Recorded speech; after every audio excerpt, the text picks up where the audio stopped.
ভিডিওটি দেখার আগে সবার কাছে ছোট্ট একটি রিকোয়েস্ট করতে চাই।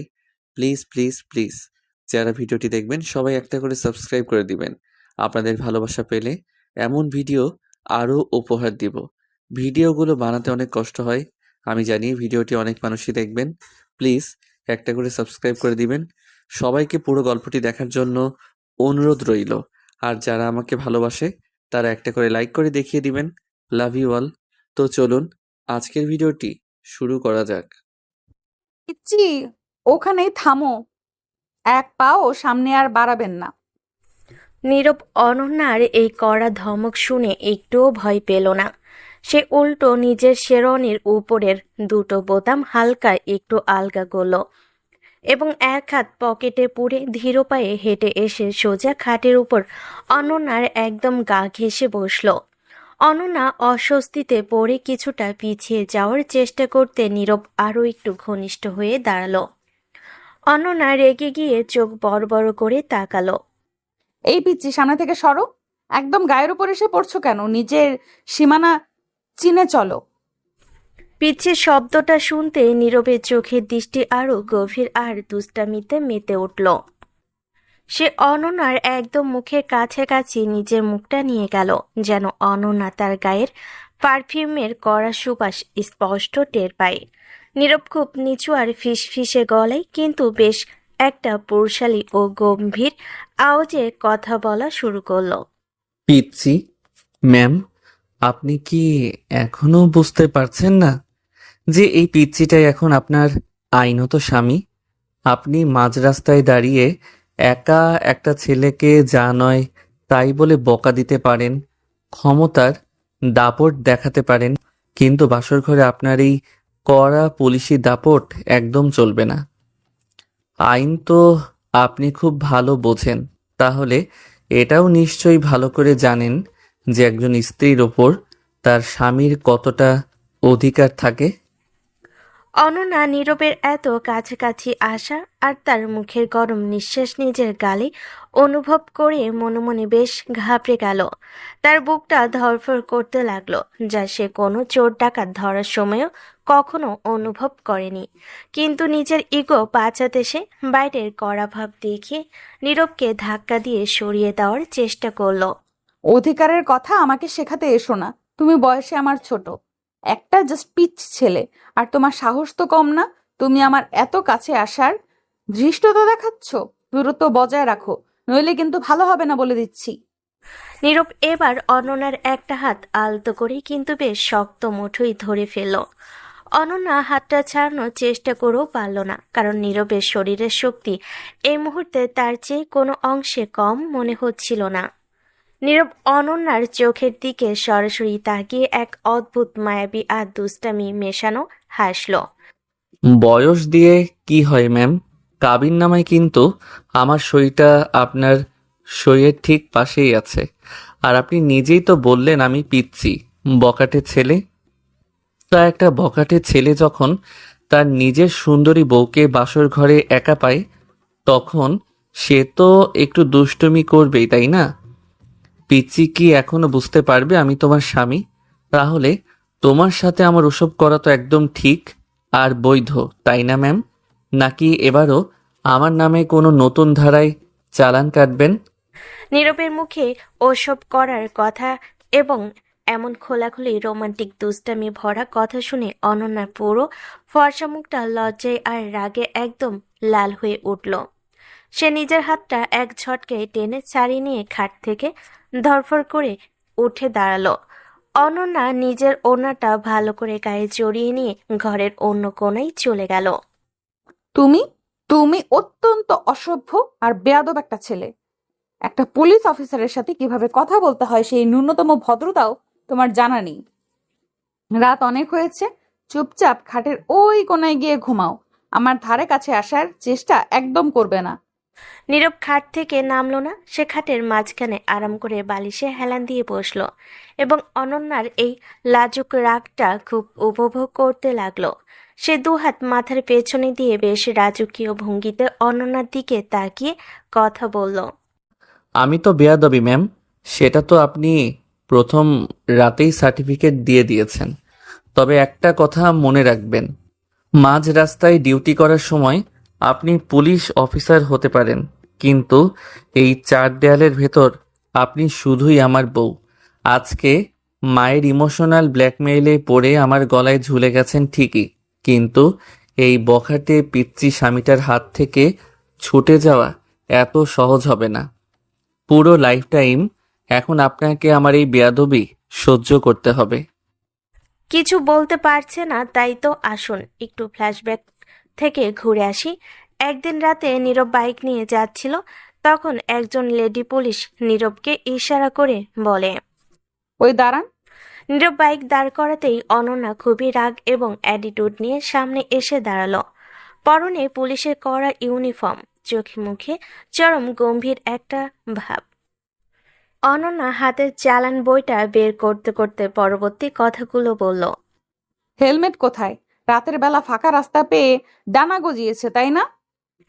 নীরব কিছুটা নরম সুরে অনন্যাকে পুরো বিষয়টা বোঝানোর চেষ্টা করলো। আসলে ম্যাডাম, বাসাটা একদম কাছেই, আর আমি তো খুব আস্তে সাইড দিয়ে যাচ্ছিলাম। কিন্তু অনন্যা মোটো নীরবের কথা শুনল না। সে একদম ধমকে সুরে নীরবকে থামিয়ে দিল। চুপ করুন। আপনাদের মতো বড়লোকের বখাটে ছেলেদের এই এক রোগ, রাতে মদ খেয়ে গাড়ি চালানো, মাতলামি করা আর আইনকে বুড়ো আঙুল দেখানো। ভাবেন কি নিজেদের টাকা আছে বলে আইন পকেটে নিয়ে ঘুরবেন? অনন্যার মুখে এমন কথা শুনে নীরবের আত্মসম্মানে মারাত্মক আঘাত লাগলো। সে মদ্যপ তো দূর, লাইফে কোনোদিন এসব ছোঁয়নি। অনন্যা অন্যায়ভাবে এভাবে তাকে অপমান করছে দেখে নীরবের ফর্সা মুখটা রাগে লাল হয়ে উঠল। নীরব দাঁত কিরমির করে নিজের ক্ষোভ প্রকাশ করলো। ম্যাডাম, কি উল্টোপাল্টা কথা বলছেন? আমি কোনো ড্রিঙ্ক করিনি, আর আইন ভাঙার কোনো ইচ্ছেও আমার নেই। অনন্যা তার পাশে দাঁড়িয়ে থাকা ডিউটিরত কনস্টেবলকে ইশারা করলো এবং চালানের কাগজটা এগিয়ে দিল। আইন যে ভেঙেছেন সেটার প্রমাণ তো আপনার মাথাতেই আছে। হেলমেট ছাড়া বাইক চালানোর অপরাধে 500 টাকা জরিমানা করা হলো। এই নিন আপনার রসিদ। স্যার, এই নিন আপনার 500 টাকার রসিদটা রাখুন। আর পরবর্তীতে হেলমেট ছাড়া বাইক চালাবেন না। অনন্যা এক ঝটকায় চালানটা নীরবের হাতে ধরিয়ে দিয়ে সোজা ঘুরে দাঁড়ালো। নীরব আর কোনো উপায় না পেয়ে অনন্যার গোষ্ঠী উদ্ধার করতে করতে সেখান থেকে চলে যায়। অনন্যার মা আর নীরবের মা দুজন ছিল ছোটবেলার একদম গলায় মালা ল্যাংটো কালের বান্ধবী। তারা যখন একসাথে পড়াশোনা করত, তখনই নাকি একে অপরকে কথা দিয়েছিল যে ভবিষ্যতে তাদের ছেলে মেয়ে হলে পরস্পরের সাথে বিয়ে দিয়ে তারা এই বন্ধুত্বকে আজীবনের জন্য আত্মীয়তায় রূপান্তর করবে। অনন্যার এতদিন পুলিশের বড় অফিসার হওয়ার চক্করে বিয়ের নামও মুখে নেয়নি। আর ওদিকে নীরব তো এখনো পড়াশোনা শেষ করে মাত্র নিজের পায়ে দাঁড়ানোর চেষ্টা করছে। বয়সও অনন্যার চেয়ে ছোট, কিন্তু হঠাৎ করে গতকাল অনন্যার মা বুকে হাত দিয়ে কান্নাকাটি শুরু করে দিলেন। অনন্যার মা স্পষ্ট জানিয়ে দিলেন যে বান্ধবীর ছেলের সাথেই অনন্যাকে বিয়ে বসতে হবে, আর সেটা আজকেই। অনন্যার মা এমনকি নিজের জীবনের কসম পর্যন্ত দিয়ে বসলেন। মায়ের এমন ইমোশনাল ব্ল্যাকমেইলের কারণে অনন্যা রাজি হয়ে যায়। সে পাত্রের নাম ধাম চেহারা কোনো কিছুই দেখার সময় পায়নি। সে শুধু জানতো মায়ের বান্ধবীর একটা ছেলে আছে, আর তাকে স্বামী বলে মেনে নিতে হবে। বিয়ের পর যখন গাড়িতে বসলো, তখন নীরব অনন্যা একে অপরকে দেখে চমকে যায়। নীরব ভাবে তার লাইফ শেষ, এই বজ্জাত পুলিশ নাকি তার বউ। তারপর দুষ্টামি করার ফন্দি আটে। এরপরে সব তো আপনারা জানেনই। চলুন গল্পে ফেরা যাক। নীরব অনন্যাকে রাগানোর জন্য বলে। উফ, বিছানাটা এত বড় আর ঠান্ডা, অথচ আমার পাশে একজন আস্ত পুলিশ অফিসার থাকা সত্ত্বেও আমি এখানে শীতে কাঁপছি। ম্যাম, আপনার কি দেশের জনগণের নিরাপত্তা দেওয়ার পাশাপাশি নিজের এই গরিব স্বামীর প্রতি কোনো দয়া মায়া জাগে না? অনন্যা চোখ বন্ধ করে দাঁত কামড়ে ধরে নিজের রাগ নিয়ন্ত্রণ করার চেষ্টা করলো। সে কোনো উত্তর দিল না, ভাব দেখালো যেন সে ঘুমে মগ্ন। কিন্তু নীরব এত সহজে হাল ছাড়া ছেলে নয়। সে এবার বিছানায় একটুখানি গড়িয়ে অনন্যার একদম কাছাকাছি চলে এলো, এতটাই কাছে যে অনন্যা নিজের পিঠ নীরবের গায়ের উষ্ণতা পরিষ্কার অনুভব করতে পারছিল। অনন্যার সহ্য করতে না পেরে এক ঝটকায় ঘুরে সোজা হয়ে বসলো। তোমার সমস্যাটা কি বলো তো নীরব? আমি তোমাকে একবার বলেছি না যে নিজের সীমানার মধ্যে থাকবে? তুমি বারবার কেন আমার দিকে এগিয়ে আসছো? আর তুমি কি আমাকে ম্যাম ম্যাম বলে খ্যাপানোর দায়িত্ব নিয়েছো? নীরব অনন্যার এই হঠাৎ রেগে যাওয়া দেখে মোটেও চমকালো না, বরং সে নিজের এক হাত গালে দিয়ে কাত হয়ে শুয়ে অনন্যার রাগী মুখের দিকে তাকিয়ে মিটিমিটি হাসতে লাগলো। কেন ম্যাম বললে সমস্যা কোথায়?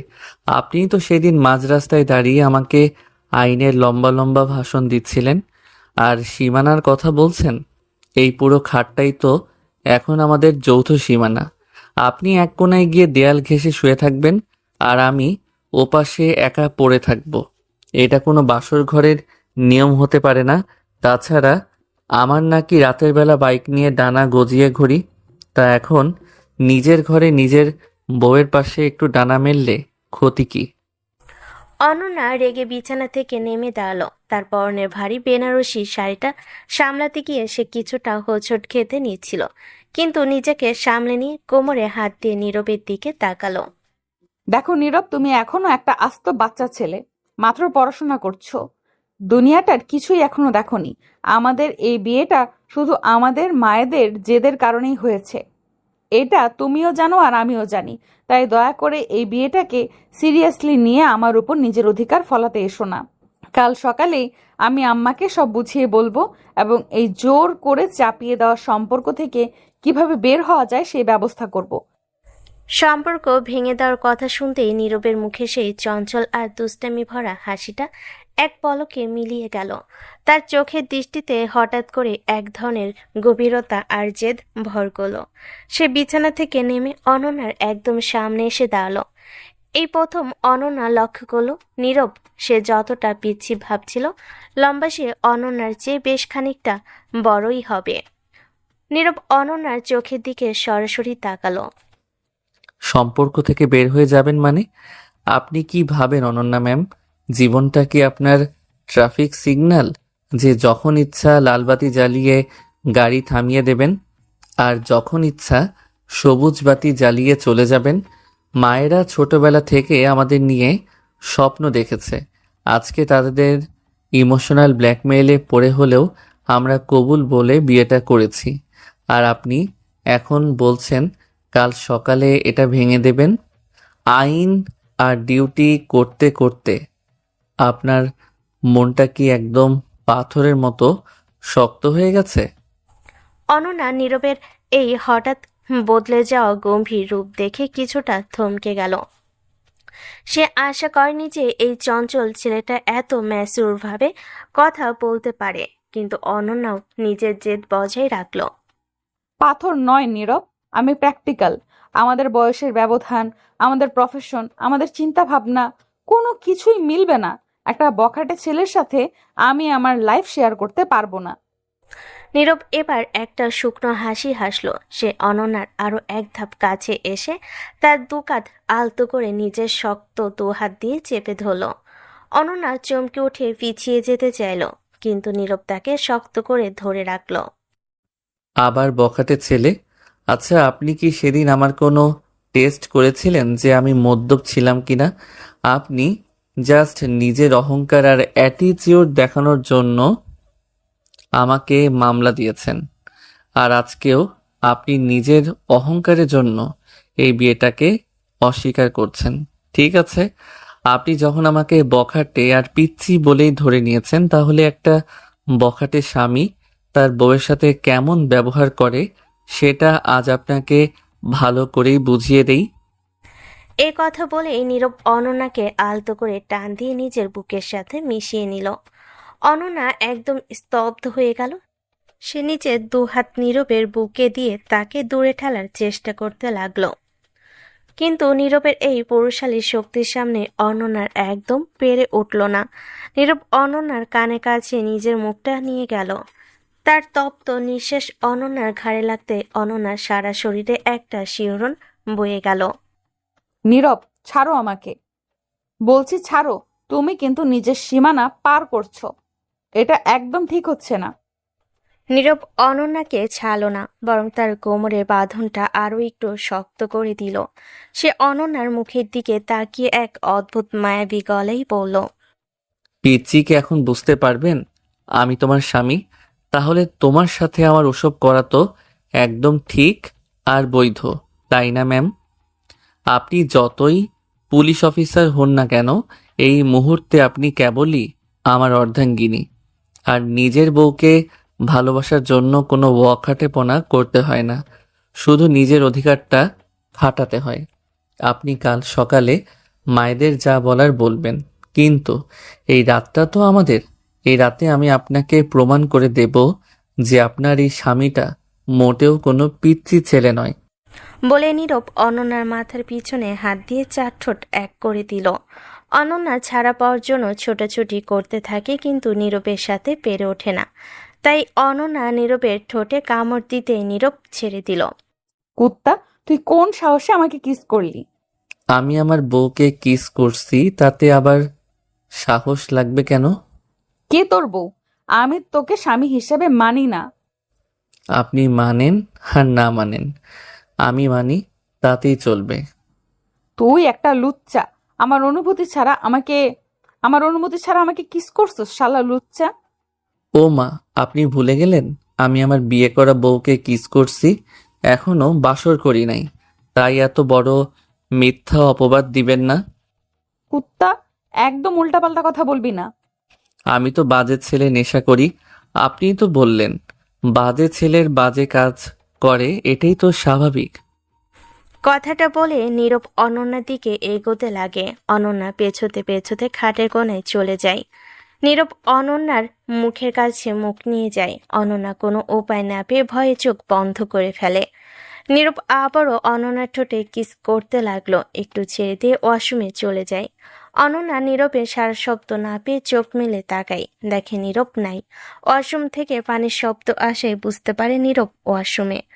অনন্যা বিছানার এক সাইডে শুয়ে পড়ে, নীরব ওয়াশরুম থেকে বের হয়ে শুয়ে পড়ে।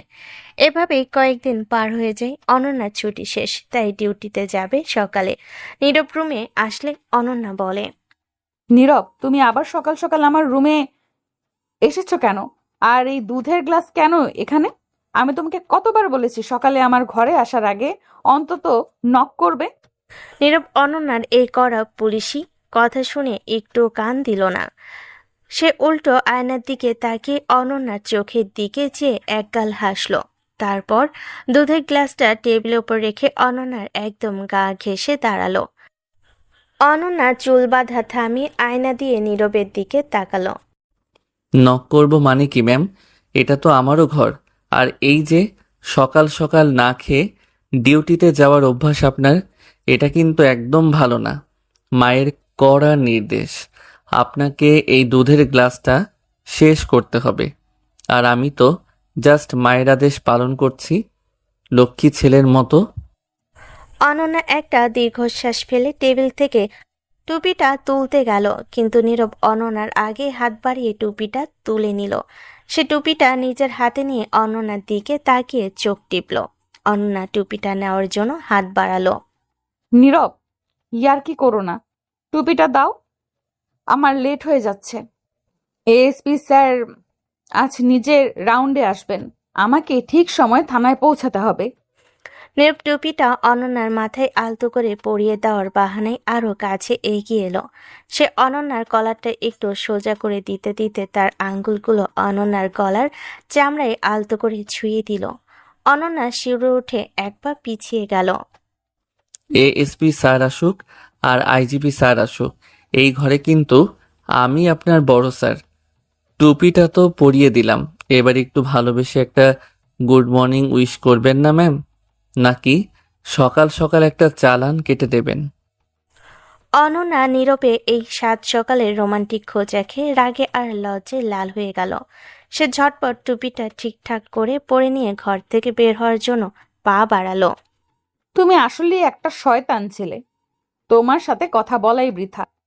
অনন্যা ঘর থেকে বের হয়ে ডাইনিং টেবিলের দিকে গেল, কিন্তু নীরবও তার পিছু ছাড়ল না। সে অনন্যা ঠিক পেছনে পেছনে এসে ডাইনিং চেয়ারে টেনে বসলো। নীরবের মা আর অনন্যার মা তখন রান্নাঘরে ব্যস্ত। নীরব টেবিলের নিচ দিয়ে নিজের পা বাড়িয়ে অনন্যার পায়ের সাথে আলতো করে ঘষা দিতে লাগলো। অনন্যা টেবিলে বসে পরোটা মুখে দিতে গিয়ে থমকে গেল। সে টেবিলের নিচ দিয়ে নিজের পা সরিয়ে নেওয়ার চেষ্টা করলো, কিন্তু নীরব যেন আরো বেশি জাঁকিয়ে বসলো। অনন্যা চোখের ইশারায় নীরবকে শাসন করার চেষ্টা করলো, কিন্তু নীরব মুখে এক নিষ্পাপ হাসি ফুটিয়ে মায়ের সাথে কথা বলতে লাগলো। মা, তোমার এই পুলিশ অফিসার বউ তো সকালে কিছুই খেতে চায় না। দেখো না, জোর করে একটা পরোটা মুখে তুলেছে। তুমি একটু বকা দাও তো ওকে। নীরবের মা রান্নাঘর থেকে হেসে বলেন, হ্যাঁ রে অনন্যা, নীরব ঠিকই বলেছে। পুলিশি ডিউটি করিস বলে কি নিজের শরীরের যত্ন নিবি না? নীরব যা বলে শোন। অনন্যা লজ্জা মাথায় নিচু করে রইল। সে মনে মনে ভাবল, এই ছেলেটা এত বড় মাপের অভিনেতা, বাইরে কেমন বিড়াল তপস্বী সেজে থাকে, আর ঘরে আসলে যেন একটা আস্ত বাঘ হয়ে আমার উপর রোমান্টিক অত্যাচার চালায়। দুপুরের দিকে অনন্যা থানায় নিজের ডেস্কে বসে একটা চুরির মামলার ফাইল দেখছিল। চারপাশটা বেশ গম্ভীর, কনস্টেবলরা ফাইল নিয়ে আনাগোনা করছে। ঠিক এমন সময় অনন্যার ফোনে একটা মেসেজ এলো। অনন্যা ফোনটা হাতে নিয়ে দেখলো নীরবের মেসেজ। মেসেজে কোনো লেখা নেই, শুধু একটা কিউট বাচ্চার ছবি, যে বুড়ো আঙ্গুল দেখিয়ে খেপাচ্ছে, আর নিচে লেখা, ম্যাম, দুপুরে লাঞ্চ ঠিকঠাক করেছেন তো, নাকি অফিসে বসেও আমার চালান কাটার কথা ভাবছেন? মনে রাখবেন, রাতে কিন্তু ঘরেই ফিরতে হবে। অনন্যা মেসেজটা দেখে নিজের অজান্তে একটু হেসে ফেলল, কিন্তু পরক্ষণেই কনস্টেবলকে দেখে আবারও মুখটা গম্ভীর করে ফেলল। সে মনে মনে নিজেকেই বকা দিল অনন্যা, তুমি একটা পুলিশ অফিসার, এই পিচ্ছি ছেলেটার মেসেজ দেখে তুমি হাসছো কেন? ও তোমাকে প্রতিনিয়ত ডিস্টার্ব করছে, আর তুমি কিছুই করতে পারছো না। রাত 10টা। অনন্যা ডিউটি শেষ করে ক্লান্ত হয়ে বাসায় ফিরল। পোশাক পরিবর্তন করে একটা হালকা সুতির 3 পিস পরে সে যখন বিছানায় এসে বসলো, তখন তার সারা শরীর ক্লান্তিতে ভেঙে আসছিল। সে ভাবলো আজকে অন্তত চুপচাপ ঘুমিয়ে পড়বে, কিন্তু তার সেই ঘুরে বালি দিতে নীরব ঠিক তখনই ঘরে ঢুকলো। এবার তার হাতে একটা পানির বোতল আর একটা বামের কৌটা। নীরব খাটের উপর এসে অনন্যার পাশে ধপ করে বসলো। নীরব প্লিজ, আজ অন্তত আমাকে বিরক্ত করো না। আমি আজ খুব ক্লান্ত, সারাটা দিন অনেক দৌড়াদৌড়ি গেছে, একটু ঘুমাতে দাও। নীরব অনন্যার মুখের দিকে তাকালো। অনন্যার চোখের নিচে ক্লান্তির কালি দেখে নীরবের ভেতরে চঞ্চলতা এক নিমিষে উধাও হয়ে গেল। তার জায়গায় এক অদ্ভুত মায়া আর কেয়ারিং ভাব চলে এলো। সে অনন্যার কোনো কথা না শুনে অনন্যার পা দুটো টেনে নিজের কোলের উপর তুলে নিল। অনন্যা চমকে উঠে পা সরিয়ে নেওয়ার চেষ্টা করলো। এই কি করছো কি? পা ছাড়ো আমার, লজ্জা করে না একটা মেয়ের পা নিজের কোলে তুলে নিতে? নীরব অনন্যার পা দুটো শক্ত করে ধরে রাখলো এবং বামের কোটাটা খুলে অনন্যার পায়ে আলতো করে মালিশ করতে শুরু করলো। অনন্যা স্তব্ধ হয়ে নীরবের মুখের দিকে তাকিয়ে রইল। নীরবের চোখে তখন কোনো দুষ্টামি ছিল না, ছিল এক অদ্ভুত একনিষ্ঠতা। নিজের বউয়ের পা ছুঁতে আবার লজ্জার কি আছে ম্যাম? সারাদিন এই শক্ত বুট পরে ডিউটি করেন, পা দুটো তো ব্যথা করবেই। আমি তো বললাম, আমি যেমন অত্যাচার করতে পারি তেমন আদরও করতে পারি। চুপচাপ বসে থাকুন, একদম নড়বেন না। নীরবের হাতের আঙ্গুলগুলোর আলতো ছোঁয়ায় আর বামের মালিশে অনন্যার পায়ের সমস্ত ক্লান্তি যেন এক পলকে কর্পূরের মতো উড়ে যেতে লাগলো। এই রোমান্টিক কেয়ারিং অত্যাচারটা অনন্যার মনের ভেতর এক অদ্ভুত তোলপাড় সৃষ্টি করছিল। সে না পারছে নীরবকে ধাক্কা দিয়ে সরিয়ে দিতে, আর না পারছে এই সুখকর অনুভূতিটা স্বীকার করতে। নীরব মালিশ করতে করতে হঠাৎ করে অনন্যার চোখের দিকে তাকালো। তার ঠোঁটের কোণে আবারও সেই পরিচিত দুষ্টামি ভরা বাঁকা হাসিটা ফিরে এলো। সে অনন্যার পায়ের বুড়ো আঙ্গুলে হালকা একটা চিমটি কাটল। আহ নীরব, লাগে তো, চিমটি কাটলে কেন? নীরব অনন্যার পায়ের পাতাটা নিজের হাতের মুঠোয় নিয়ে আরও একটু কাছে এগিয়ে এলো।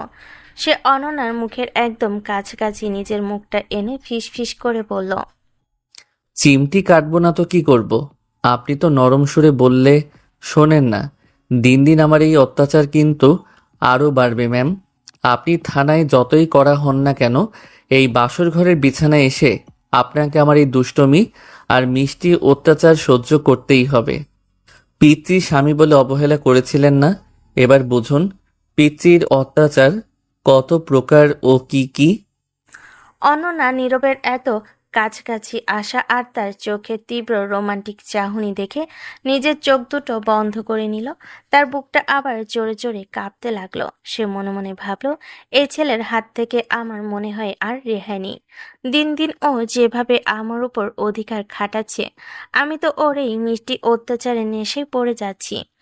অনন্যার মুখে কিছু বলতে পারল না, শুধু নীরবের বুকে নিজের হাতটা রেখে আলতো করে একটা মৃদু ধাক্কা দিল, যাতে কোনো জোর ছিল না, ছিল কেবলই এক লাজুক আত্মসমর্পণ। শহরের ব্যস্ততম চার রাস্তার মোড়, ভর দুপুরে চড়া রোদ আর চারপাশে গাড়ির হর্ন মিলিয়ে এক হুলুস্থুলুস কাণ্ড। অনন্যা আজকে একটা ট্রাফিক পয়েন্টের প্রধান দায়িত্বে আছে। পরনে একদম কড়া ইস্ত্রি করা পুলিশের ইউনিফর্ম, চোখে কালো সানগ্লাস আর কোমরে বাঁধা রিভলভার। তার তীক্ষ্ণ নজর চারপাশের প্রতিটা গাড়ির ওপর। ঘরে সেই লাজুক অনন্যা আর এই অনন্যার মধ্যে আকাশ পাতাল তফাৎ। এখানে সে একজন কড়া আপসীন অফিসার, অনন্যা পাশে দাঁড়িয়ে কনস্টেবলরা বেশ তৎপরতার সাথে রাস্তা পাহারা দিচ্ছে এবং ট্রাফিক আইন অমান্যকারীদের ধরছে। ঠিক এমন সময় দূর থেকে একটা পরিচিত স্পোর্টস বাইকের আওয়াজ ভেসে এলো। অনন্যা সানগ্লাসের আড়াল থেকে চোখ কুঁচকে তাকালো। হ্যাঁ, তার অনুমান একদম ঠিক। এই ভর দুপুরে বাইক নিয়ে আর কেউ নয়, স্বয়ং তার পিচ্চি স্বামী নীরব আসছে।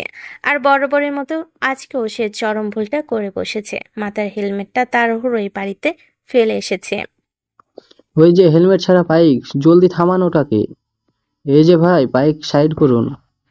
অনন্যা ডিউটিরত কনস্টেবল দূর থেকে নীরবকে দেখে হাত দেখিয়ে রাস্তার এক পাশে চেপে দাঁড়াতে বলে। নীরব বাইকটা সাইড করে স্ট্যান্ড করলো, তবে তার চোখে মুখে কোনো ভয়ের বা দুশ্চিন্তার ছাপ নেই। সে উল্টো মাথার চুলগুলো হাত দিয়ে একটু ঠিকঠাক করে নিল এবং কনস্টেবলের দিকে তাকিয়ে একটা বেশ চওড়া আর দুষ্টামি ভরা আত্মবিশ্বাসী হাসি দিল। নীরব মনে মনে ভাবছিল, আজকে তো অনন্যা স্পটে আছে। নিজের বউ যখন ট্রাফিক পুলিশের বড় অফিসার, তখন আর ফাইনের ভয় কিসের। উল্টো অনন্যাকে ডিউটি মুডে দেখে নীরব মনে মনে বেশ মজা পাচ্ছিল। ভাই সাহেব, হেলমেট কোথায় আপনার? রাতের বেলা তো নয় যে ফাঁকা রাস্তা পাবেন। ভর দুপুরে এত বড় সাহস! লাইসেন্স আর কাগজের ফাইল বের করুন। আরে কনস্টেবল ভাই, একটু শান্ত হন। আপনি বোধহয় আমাকে চিনতে পারেননি।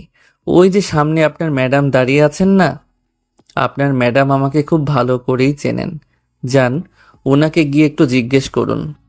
কনস্টেবল নীরবের এমন নিশ্চিত আর ড্যাম কেয়ার কথাবার্তা শুনে কিছুটা থতমত খেয়ে গেল। সে ভাবল, ছেলেটা বোধহয় কোনো বড় নেতার ছেলে বা ম্যাডামের চেনা কেউ।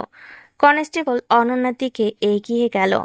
এদিকে অনন্যা এতক্ষণ সানগ্লাসের আড়াল থেকে নীরবের সমস্ত অঙ্গভঙ্গি আর কনস্টেবলের সাথে তার আহ্লাদি কথাবার্তা খুব ভালো করে লক্ষ্য করছিল। অনন্যা মনে মনে এক চরম ফন্দি আঁটতে শুরু করলো। সে মনে মনে বলল, আচ্ছা চান্দু, এবার তাহলে লাইনে এসেছো। প্রতিদিন ঘরে আমাকে যেভাবে জ্বালিয়ে মারো, সকাল সন্ধ্যা যেভাবে আমার উপর তোমার রোমান্টিক অত্যাচার আর বখাটেপনা চালো, আজকে তার সুদে আলে হিসেব চুকানোর দিন এসেছে। বাসর ঘরে প্রতিশোধ আজ মাঝ রাস্তায় দাঁড়িয়ে নিব। অনন্যা নিজের চোখের কালো সানগ্লাসটা এক ঝটকায় খুলে পকেটে রাখলো এবং একদম গম্ভীর মারমুখী অফিসার মুডে পা ফেলে নীরবের দিকে এগিয়ে এলো। অনন্যাকে আসতে দেখে নীরব তার বাইকে হেলান দিয়ে আরো একটু চওড়া হয়ে হাসলো এবং ফিস ফিস করে বলল, কি ম্যাম, মাঝ রাস্তায় ডিউটি কেমন চলছে? আজকে কিন্তু আমার কোনো দোষ নেই, জাস্ট তাড়াহুড়োয় হেলমেটটা টেবিলে ফেলে এসেছি। এবার একটু কনস্টেবলকে ইশারা করে ছেড়ে দিন তো, রোদে বড্ড কষ্ট হচ্ছে।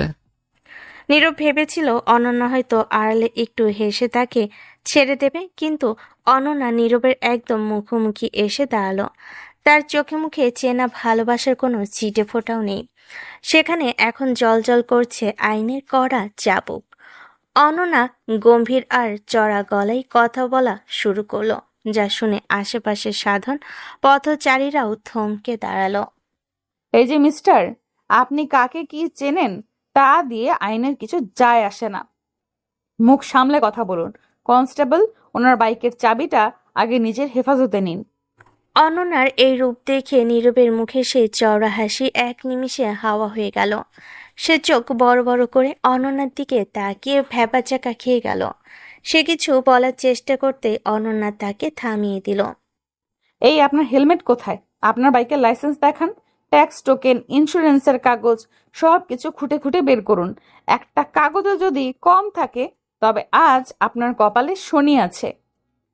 অনন্যা, তুমি মানে ম্যাম, আপনি এসব কি বলছেন? আমি নীরব, আপনার ঘরের মানে আমি আপনার চেনা লোক। আপনি এভাবে রেগে যাচ্ছেন কেন? জাস্ট হেলমেটটাই তো নেই, বাকি সব কাগজ তো বাইকের টুল বক্সে আছে। সাইলেন্স। ডিউটি টাইমে কোনো চেনা অচেনা শব্দ আমার ডিকশনারিতে নেই। হেলমেট ছাড়া বাইক চালানো এই শহরের সবচেয়ে বড় অপরাধের একটি। আপনি আইনকে বুড়ো আঙুল দেখাচ্ছেন। কনস্টেবল, ওনার কাগজগুলো চেক করো। কনস্টেবল ঝটপট নীরবের লাইসেন্স আর কাগজ চেক করতে লাগলো। কাকতালীয়ভাবে দেখা গেল নীরবের বাইকের ইন্স্যুরেন্সের মেয়াদ মাত্র 2 দিন আগে শেষ হয়ে গেছে, যা নীরব নিজেও জানতো না। কনস্টেবল কাগজটা অনন্যার হাতে বাড়িয়ে দিল। ম্যাডাম, হেলমেট তো নেই, তার উপর ওনার ইন্স্যুরেন্সও ডেটও পার হয়ে গেছে।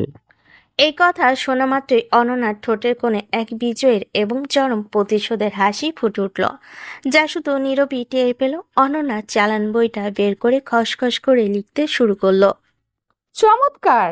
হেলমেট না থাকার অপরাধ, ইন্স্যুরেন্স ফেল আর ট্রাফিক পুলিশকে নিজের চেনা লোক বলে ডিউটিতে বাধা দেওয়ার চেষ্টা, সব মিলিয়ে আপনার নামে মোট 10,000 টাকার একটা কড়া চালান কাটা হলো। এই নিন আপনার রসিদ। আগামী 7 দিনের মধ্যে ব্যাংকে গিয়ে টাকাটা জমা দিয়ে আসবেন, নইলে বাইক সরাসরি ডাম্পিংয়ে চলে যাবে। অনন্যা এক ঝটকায় 10,000 টাকার চালানের কাগজটা নীরবের হাতের মুঠোয় ধরিয়ে দিল।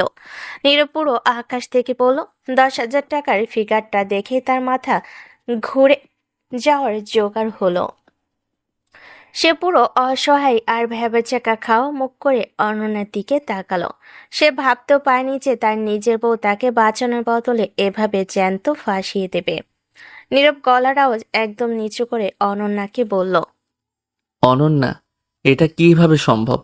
10,000 টাকা? তুমি কি আমার পকেট পুরো ফাঁকা করার প্ল্যান করেছো?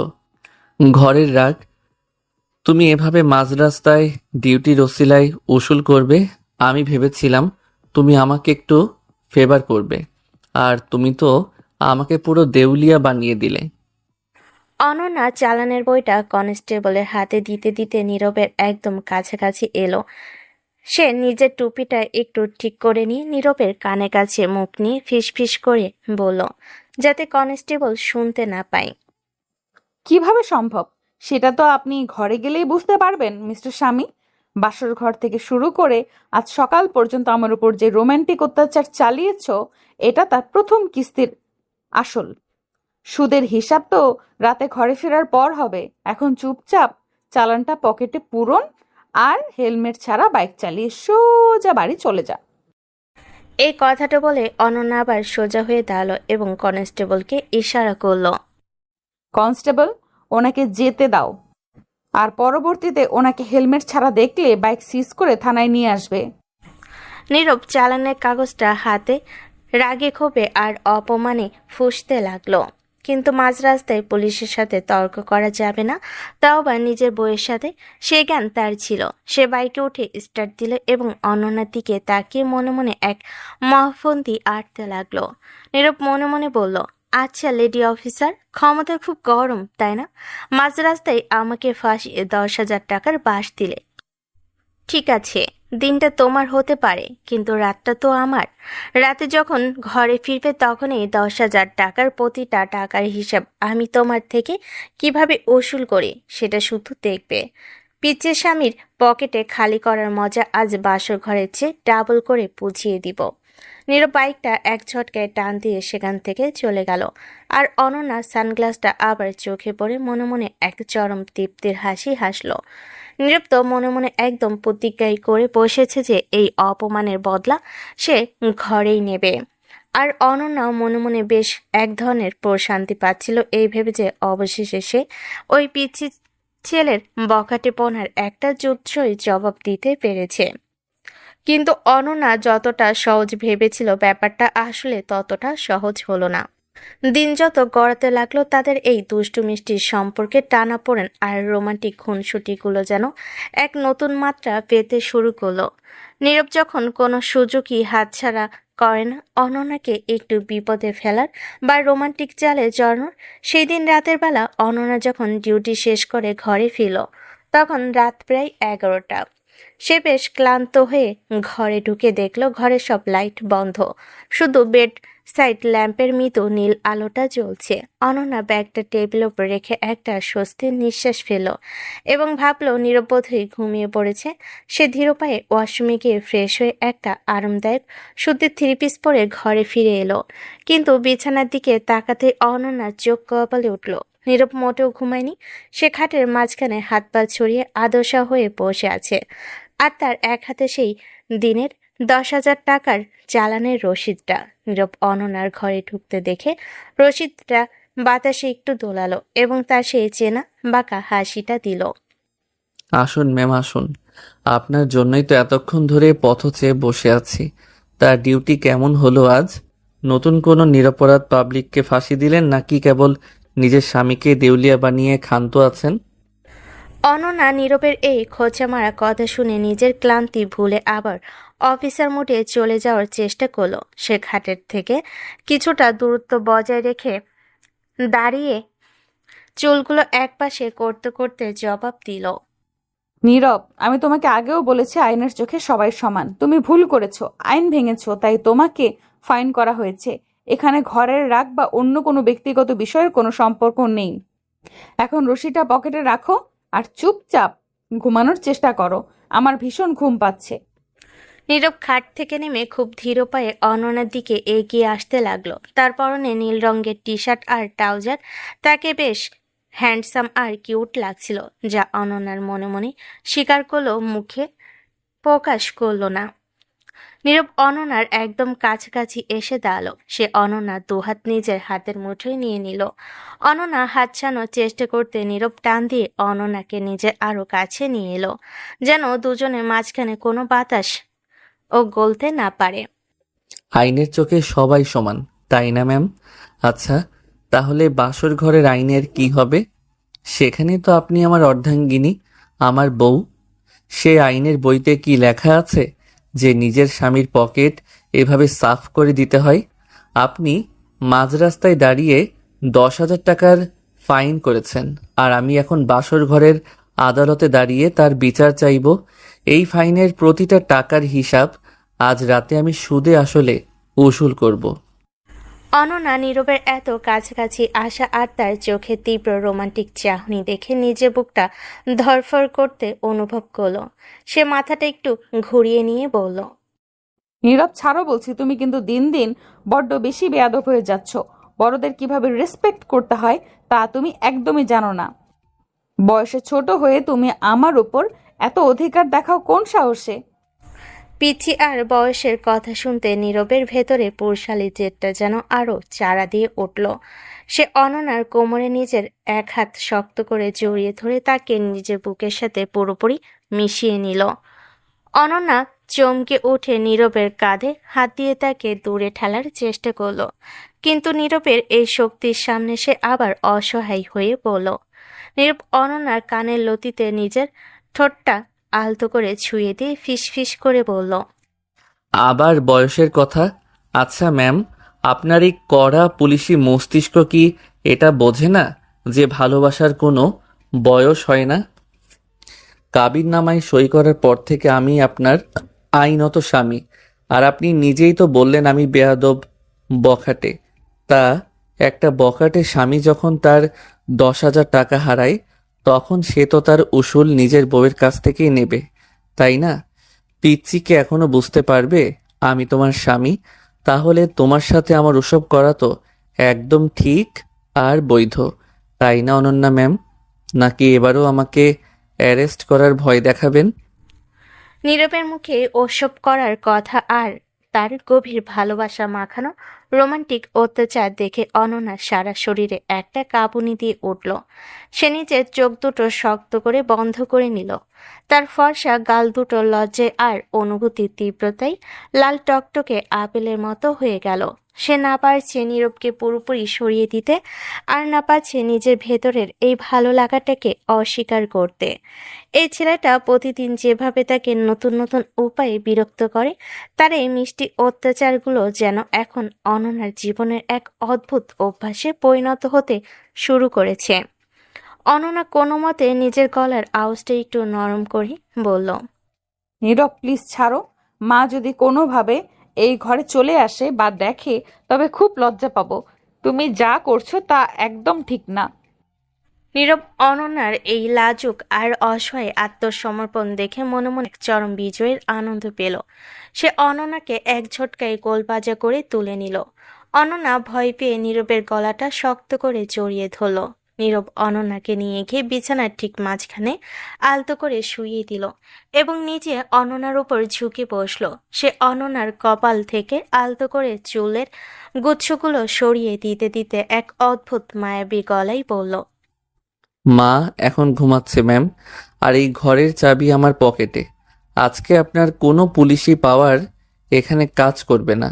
আজ রাতটা শুধুই আমাদের। আপনি মাঝ রাস্তায় আমাকে যত বড় ফাইনই করুন না কেন, এই বাসর ঘরে এসে আপনাকে আমার এই ভালোবাসার অত্যাচার সহ্য করতেই হবে। অনন্যা বিছানায় শুয়ে নীরবের চোখের দিকে তাকালো। সেই চোখে এখন আর কোনো জেদ বা রাগ নেই, সেখানে শুধু এক সমুদ্র ভালোবাসা আর নিজের বউকে আগলে রাখা তীব্র আকুলতা। অনন্যা আর নিজেকে ধরে রাখতে পারল না। সে নিজের হাত দুটো নীরবের পিঠের উপর রেখে তাকে আরো একটু নিজের দিকে টেনে নিল।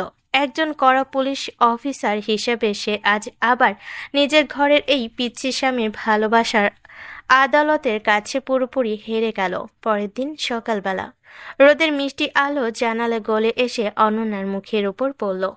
অনন্যা চোখ মেলে দেখল নীরব তখনও এক হাত অনন্যার কোমরের উপর রেখে খুব শান্তিতে ঘুমাচ্ছে। ঘুমের ঘরে নীরবকে একদম একটা পিচ্চি নিষ্পাপ বাচ্চার মতো লাগছিল। অনন্যা নীরবের মুখের দিকে তাকিয়ে নিজের অজান্তে মিষ্টি একটা হাসি দিল। সে মনে মনে ভাবল, এই ছেলেটা বাইরে যতই বখাটেপনা করুক না কেন, তার ভিতরে মনটা কতটা খাঁটি আর কেয়ারিং। অনন্যা আলতো করে নীরবের হাতটা সরিয়ে বিছানা থেকে নামলো এবং নিজের ডিউটি ইউনিফর্মটা পরে তৈরি হয়ে নিল। ডাইনিং টেবিলে যখন অনন্যা নাস্তা করছিল, তখন নীরব চোখ টলতে টলতে ঘর থেকে বের হয়ে এলো। অনন্যাকে ইউনিফর্ম পরা দেখে সে আবার সেই দুষ্টেমি ভরা হাসিটা দিল এবং অনন্যার পাশের চেয়ারটায় এসে বসলো। টেবিলে তখন দুই মা বসে চা খাচ্ছিলেন। মা, দেখেছো তোমার পুলিশ বউকে? রাতে ঘরে এসে আমার উপর কত অত্যাচার করে, আর সকাল হতেই কেমন একদম কড়া অফিসার সেজে থানায় যাওয়ার জন্য রেডি হয়ে যায়। আমার তো মনে হয় আমারই এখন পুলিশের কাছে গিয়ে সিকিউরিটি চাওয়া উচিত। নীরবের এই কথা শোনা মাত্রই অনন্যার মুখে থাকা চাটা কোনো মতে গিলতে গিয়ে চোখ বড় বড় করে নীরবের দিকে তাকালো। দুই মা নীরবের কথা শুনে হেসে আকুল। অনন্যার মা বললেন, হ্যাঁ রে নীরব, অনন্যা তোকে বেশি শাসন করে বুঝি? তুই একদম চিন্তা করিস না। ও বেশি বাড়াবাড়ি করলে আমাকে বলবি, আমি ওর পুলিশিগিরি ছুটিয়ে দেব। অনন্যা লজ্জে আর রাগ মিশ্রিত চোখে নীরবের দিকে তাকালো এবং টেবিলের নিচ দিয়ে নিজের শক্ত বুট জুতোটা দিয়ে নীরবের পায়ে হালকা একটা লাথি মারল।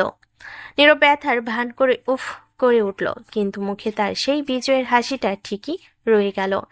এভাবে প্রতিদিন তাদের দিনগুলো কাটতে লাগলো। কখনো রাস্তায় অনন্যার কড়া ডিউটি আর নীরবের হেলমেট ছাড়া ধরা পড়া নাটক, আবার কখনো রাতের বাসর ঘরে নীরবের রোমান্টিক আর মিষ্টি অত্যাচারের সুদে আসলে হিসেবে উসুল করা। অনন্যা থানার ডিউটিতে যতই করা আর গভীর থাকুক না কেন, ঘরের চার দেওয়ালের ভেতর সে দিন দিন এই পিচ্চির স্বামীটার মিষ্টি ভালোবাসার জালে আরো বেশি করে জড়িয়ে পড়তে লাগলো। না পারছে সে এই মধুর অত্যাচার সহ্য করতে, আর না পারছে এই মিষ্টির সম্পর্ক থেকে এক চুলো দূরে সরে যেতে। তাদের এই দুষ্টি মিষ্টির সম্পর্কটা যেন এক অদ্ভুত সুন্দর নিয়মে সামনের দিকে এগিয়ে চলতে লাগলো। বিয়ের পরে নীরব এই প্রথম অনন্যাদের বাড়িতে যাবে। সকাল থেকে অনন্যাদের পুরো বাড়িতে আত্মীয় স্বজন আর কাজিনদের ভিড়ে পুরো বাড়ি গম গম করছে। অনন্যা গাড়ি থেকে নামার পর থেকে নিজে সেই চিরচেনা করা ভাবটা বজায় রাখার আপ্রাণ চেষ্টা করছিল। আর নীরব তো যথারীতি তার শাশুড়ি মায়ের দেওয়া নতুন দামি পাঞ্জাবি পরে একদম ফিটফাট বাবু সেজে এসেছে। অনন্যাদের বাড়িতে পৌঁছানোর পর সবার সাথে হাসি মুখে কৌশল বিনিময় পর্ব শেষ হলো। অনন্যার মা বাবা এবং বাকি মুরব্বীরা তখন জামাইকে পেয়ে আদরে আপ্যায়নে ভাসিয়ে দিতে লাগলেন। আরে রাখতো তোদের কিউট দুলা ভাই, প্রেম টেম কিছুই না, আমার ইমোশনাল ব্ল্যাকমেইলে পড়ে জাস্ট বিয়েটা করতে হয়েছে। অনন্যাদের বাড়িতে পৌঁছানোর পর সব কাজিনরা ড্রয়িং রুমে এসে জড়ো হয়েছিল। অনন্যা সবার সামনে সোফায় বসে ইচ্ছে করে নীরবকে এড়িয়ে যাচ্ছে। তার কাজিন তিশা নতুন দুলাভাইকে দেখে প্রশংসা করতে অনন্যা মুখ বাঁকিয়ে ওই উত্তর দিল। সে নীরবের দিকে একবারও না তাকিয়ে খুব ঠান্ডার তাচ্ছিলের সুরে সবার সামনে আবার বলল, ও তো এখনো একটা পিচ্ছি ছেলে, জাস্ট পড়াশোনা করছে। ওর থাকা না থাকা আমার কাছে সমান। ওর নিজের মতো এক কোনায় পড়ে থাকলেই হলো। আমার লাইফে ওর কোনো গুরুত্ব বা প্রভাব নেই। ও মা, কি বলো সব অনন্যা আপু? দুলাভাই তো পাশেই দাঁড়িয়ে সব শুনছে। বেচারা কত লজ্জা পাচ্ছে দেখো। তুমিও না পারো আপু, এমন কিউট একটা ছেলেকে কেউ এভাবে সবার সামনে পাত্তাই দেয় না। দুলা ভাই, আপনি প্লিজ আপুর কথায় মন খারাপ করবেন না। আপু তো থানায় ডিউটি করতে করতে রোমান্সই ভরে গেছে। আরে রিয়া, তিশা, তোমরা একদম চিন্তা করো না। তোমাদের আপুর এই পুলিশি গরম আমি ঘরে কিভাবে ঠান্ডা করি সেটা শুধু আমিই জানি। তবে আজকে তোমাদের এই সুন্দর সুন্দর মুখগুলো দেখে আমার মনটাই ভালো হয়ে গেল। অনন্যা আমাকে পাত্তা না দিলে কি হবে? তোমরা তো আছো। বাহ, দুলাভাই তো দারুণ কথা বলেন। অনন্যাপু, তুমি একটা আস্ত হিরে ঘরে নিচ্ছ, অথচ কদর করতে জানো না। দুলাভাই, আপনি কিন্তু আমাদের পাশে এসে বসবেন, ওই কোনায় একা দাঁড়িয়ে থাকবেন না একদম। তোমরা এত করে বলছো যখন, তখন কি আর না এসে পারা যায়? তোমরা সবাই এক একজন পরীর মতো সুন্দরী। আজকে থেকে তোমরা কেউ আমার শালী নও, সবাই আমার বেস্ট ফ্রেন্ড। নীরব সোফা থেকে উঠে এক অদ্ভুত চটপটে আর চঞ্চল অ্যাটিটিউড নিয়ে অনন্যার কাজিনদের আড্ডার মাঝখানে গিয়ে বসে পড়ল। সুন্দরী আর চঞ্চল মেয়েগুলো জামাইবাবুকে এত ফ্রেন্ডলি দেখে মুহূর্তের মধ্যেই তাকে ছেঁকে ধরল। নীরব তাদের সাথে এত সুন্দর করে হেসে হেসে কথা বলতে লাগলো যে অনন্যার কাজিনরা তো রীতিমতো নীরবের ওপর ক্রাশ খেয়ে গেল। সে রিয়ার একদম কাছাকাছি গিয়ে বসলো। দুলা ভাই, আপনি সত্যিই অনেক লাকি, কিন্তু আমাদের আপুটা বড্ড কড়া। আপনাকে সারাদিন শাসন করে না তো? শাসন করার চেষ্টা তো করেই, কিন্তু এই বখাটে দুলাভাইকে কাবু করা কি এতই সহজ? তবে রিয়া, তোমার পরনের এই নীল শাড়িটা কিন্তু দারুণ লাগছে। তোমাকে দেখতে বেশ কিউট লাগছে। আচ্ছা দুলাভাই, শুধু রিয়ার শাড়ির প্রশংসা করলে হবে? আমার এই নতুন ড্রেসটা কেমন হয়েছে বলুন? তোমার ড্রেসটাও চমৎকার মিম। আর তোমার এই সিল্কি চুলগুলো তো জাস্ট অসাধারণ। চুলগুলো বাতাসে ওড়ার সময় তোমাকে আরো বেশি চঞ্চল লাগে। সত্যি বলছো দুলাভাই? Thank you so much. অনন্যাপু, দেখেছো দুলাভাই কত কেয়ারিং আর রোমান্টিক, আর তুমি ওদিকে মুখ হাড়ি করে বসে আছো। মিম, রিয়া, তোমরা কি একটু চুপ করবে? অনেকক্ষণ ধরে তোমাদের এই ফালতু বকবকানি শুনছি। আর নীরব, নিজের সীমানা চিনে কথা বলো। কার চুল কেমন আর কার শাড়ি কেমন সেটা তোমাকে দেখতে কে বলেছে? কেন ম্যাম, নিজের শাড়িদের একটু প্রশংসা করাও কি ট্রাফিক আইন ভাঙার শামিল? এখানে তো আমি কোনো হেলমেট ছাড়া বাইক চালাচ্ছি না যে আপনি 10,000 টাকার চালান কেটে দেবেন। আমি তো জাস্ট আমার কিউট শাড়িদের সাথে একটু গল্প করছি। ও মা দুলাভাই, আপু কি আপনার নামেও চালান কেটেছে নাকি? আপু তুমি তো আচ্ছা মানুষ, বরের নামেও চালান কাটো। আর বলো না তিশা, তোমাদের আপুর তো দয়া মায়া নেই। তবে তোমরা বড্ড ভালো। আজকে কিন্তু তোমাদের এই দুলাভাই সবাইকে শপিংয়ে নিয়ে যাবে। তোমরা যা কিনতে চাইবে সব এই দুলাভাই কিনে দেবে। সত্যি বলছো দুলাভাই? ও গড, আপনি পৃথিবীর বেস্ট দুলাভাই। আজকে কিন্তু আমরা অনেক শপিং করব, আপনাকে একদম ছাড়বো না।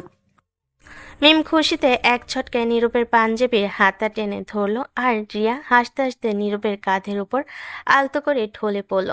নীরবও বিন্দুমাত্র দ্বিধা না করে মিমের হাতটা আলতো করে ছুঁয়ে তালি দিল। তাদের এই মাখামাখি আর ধলাধুলি করাটা অনন্যার জ্বলন্ত চোখে লক্ষ্য করছিল। ড্রয়িং রুমের ভেতরের তাপমাত্রা যেন অনন্যার রাগে এক নিমিষে 100 ডিগ্রিতে পৌঁছে গেল। নীরব, তুমি কিন্তু বড্ড বেশি বাড়াবাড়ি করছো। এটা আমার বাপের বাড়ি, সেটা মাথায় রেখো। এখানে এসে এইসব লম্পটপনা একদম চলবে না। লম্পটপনা মানে কি ম্যাম? আমি তো আমার ফ্রেন্ডদের সাথে আড্ডা দিচ্ছি। রিয়া, মিম, চলো আমরা ওপাশের সোফাটায় গিয়ে বসি। এখানে বড্ড গরম, কেউ একজন খুব হিংসায় জ্বলছে বলে মনে হচ্ছে। হ্যাঁ দুলাভাই, চলুন আমরা ওপাশে গিয়ে শপিং এর লিস্ট করি। আপু, তুমি এখানে একা একাই রাগ দেখাও, আমরা চললাম। রিয়া, তোকে আমি লাস্ট ওয়ার্নিং দিচ্ছি, ওর থেকে দূরে সর। আর নীরব, তুমি ওই মেয়েদের গা ঘেঁষে বসা বন্ধ করো বলছি। কেন সরবো ম্যাম? আপনি তো একটু আগে সবার সামনে বললেন যে আমার থাকা না থাকা আপনার কাছে সমান। আমার নাকি আপনার লাইফে কোনো গুরুত্বই নেই। তাহলে আমি কার পাশে বসলাম আর কার সাথে শপিংয়ে গেলাম তাতে আপনার কি আসে যায়? আপনি নিজের মতো গম্ভীর হয়ে থাকুন, আমাকে আমার মতো থাকতে দিন। চলো মিম, আমরা ও পাশে যাই।